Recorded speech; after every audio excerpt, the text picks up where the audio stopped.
kita mapatawad sa ginawa mo kay Inigo. Pero ngayon, meron tayo mas malaking problema. Ano pong paraan?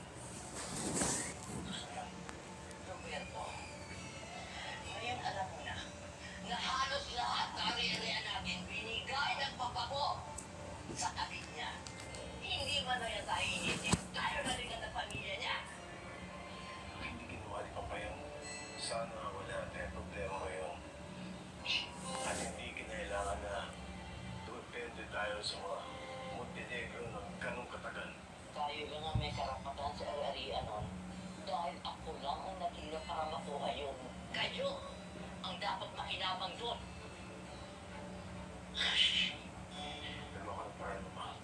Hindi ka naman o hindi, papauwi ko lahat ng dito ngayon.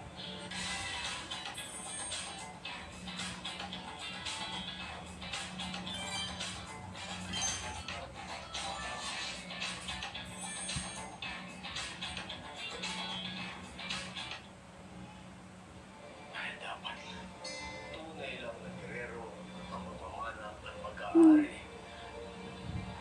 Mo lupain ng Guerrero. Ako ang bahala kay Matilde. Sa kanya nagsimula ang gulo nito. Sa kanya ko nito tataksin.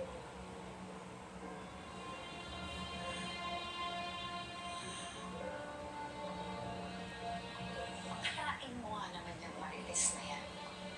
Sandamakmak na mga ari-arian ng mga Guerrero. Sa kanya lang lahat mapupunta ng ganun-ganun na lang. Ganun-ganun lang. Are you serious ba? Paano mo kilala yung Marites na yun? Klase ko siya nung high school. Pareho kami yung purita. Niyaya ko yung mag-GRO pero ayaw niya. O ako yung naghihigpit.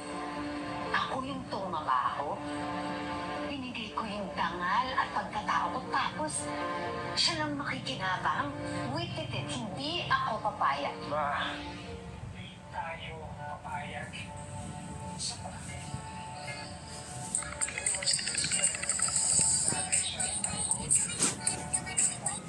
Kung kaaway, sabihin na natin may dugong Guerrero siya. Pero ma, hindi siya lumaking Guerrero. Ibig sabihin, hindi kami pantay. Kaya wag mong kakalimutan ang pwesto mo sa bahay na to, ha? Ikaw ang pinaka